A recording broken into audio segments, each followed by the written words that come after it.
বিসমিল্লাহির রহমানির রহিম। আসসালামু আলাইকুম। আপনি কি একজন আমদানিকারক এবং রপ্তানিকারক? আপনার কি আইআরসি এবং ইআরসি রয়েছে? তাহলে আজই জরিমানা ছাড়া আপনি নবায়ন করুন।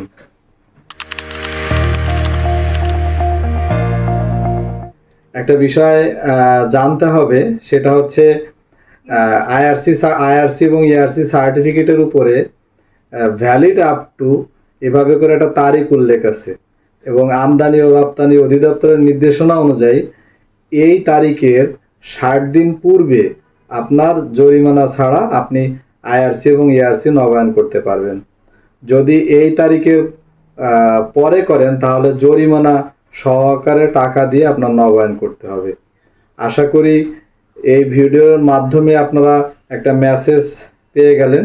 আপনি যদি মনে করেন এটা আপনার কোনো উপকারে আসছে, তাহলে আপনি এই ভিডিওটাকে শেয়ার করুন এবং লাইক দিয়ে আমাদের সাথে থাকুন। আমার পেজটা হচ্ছে বেসিক ল উইথ মির্জা, এতে লাইক ফলো দিয়ে সাথে থাকুন। ধন্যবাদ। আসসালামু আলাইকুম।